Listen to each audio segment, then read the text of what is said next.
Alright, I want to look at the derivative of ln x, which the graph we know looks like so. It's got a vertical asymptote. We want a formula for the slope of the tangent line at any point we pick. So I'm going to do the derivative of ln x going back to basics, the definition of the derivative, f of x plus h minus f of x all over h. And from there I'm going to apply some log rules.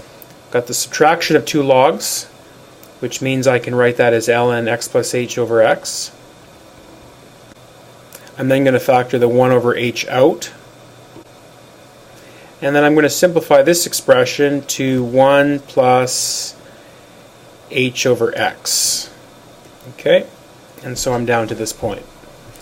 Alright, I'm then going to do a substitution. I'm going to introduce v to replace h over x. So v equals h over x, which means that h equals vx. And as h goes to 0, that's going to mean that v is going to go to 0. And I'm then going to make some substitutions back into this particular line. So 1 over h, if I reorganize this formula, is going to be 1 over vx times 1 plus v. Alright? Now, this limit is set up so that v goes towards 0. X is not affected by that. So it can be brought out front. It's kind of like a constant. It's not being affected by the fact that we're making v approach 0. So that can be pulled out. And then this value here can be brought up as an exponent because that's a property of logs. Alright? Now, there is a property of limits that says the limit of a root is the same as the root of the limit. And since a log is essentially an exponent, a root, we can interchange the order by which the limit and the log are done. So I'm going to change this expression into this expression. And I think you can probably see at this moment what's about to happen. We have this limit being e, and ln of e is 1. And so what we have just shown is that the derivative of ln x, if x is greater than 0, because it has to be for that to exist, is 1 over x. And so therefore the derivative of ln u, where u is a function of x, would be 1 over u times du dx. And extend that to the chain rule. And I'm now going to extend this derivative one more step. I'm going to look at the derivative of ln absolute x. Well, we already said that ln x, where x is greater than 0, looks like that. If I put the absolute value sign on it, what that allows me to do is take, to create more graph basically. So any x value will have the same y value as its corresponding positive x value. So your graph's going to look like that. Okay, so we're just extending the function a little bit in terms of domain. Alright, so to do the derivative of this, we're going to have to do this in two pieces. We're going to have to do the derivative of ln x, which we know is 1 over x, if x is greater than 0. That part we've already established above. Okay, but now we want to do the derivative of ln where x is negative, because absolute value will allow us to do the ln of it. Okay, so by piecewise functions, the absolute value is equivalent to negative x if x is negative. Okay, and so now, how do I do this derivative? Well, I could apply the chain rule. The derivative of ln u would be 1 over u times the derivative of u, which is negative 1. And so that simplifies to 1 over x. Notice what just happened there?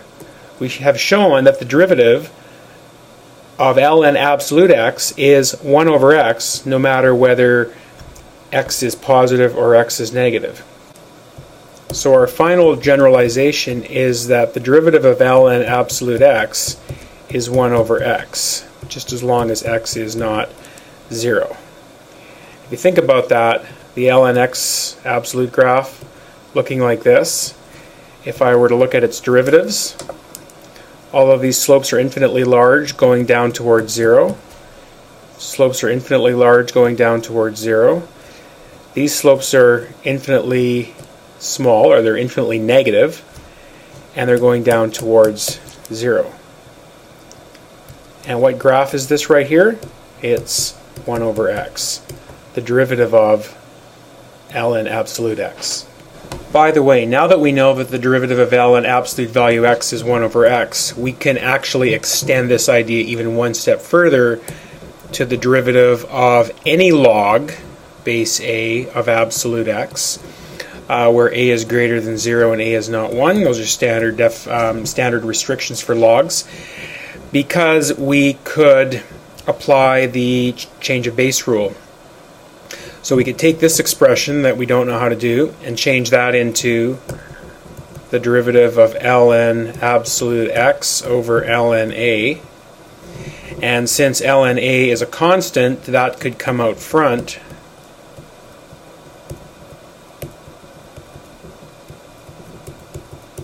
And we know that this is 1 over x. And so the derivative of a general log base a of absolute x is 1 over ln a times x. And I'll put that in front so we can see it. Finally, we want to look at the derivative of e to the x. And there's a number of ways we could do this. So method number 1 is I could rewrite this in a different format. I could actually rewrite this as ln y equals x, because ln is a base e log, so e to the x equals y. These two statements are equivalent. Okay, I could then differentiate implicitly. So since I now know the derivative of ln y to be 1 over y, doing it implicitly, dy dx would equal 1. So dy dx would be bringing the y over y. And what is y? Y was e to the x. So what we've just proven is that the derivative of e to the x is itself. Okay, let's take a look at another approach. That's method 1, method 2. So another way we could look at this is that the derivative of e to the x is, I'm going to apply the formula for the derivative of an inverse, is the reciprocal of the derivative of its inverse. So the derivative of a function is 1 over the derivative of its inverse, so the derivative of ln x at the moment when x is equal to y. So the derivative of ln x we know is 1 over x, but we're replacing x with y because we switch it, which means it's equal to y. And so once again we've shown that the derivative of e to the x is itself e to the x.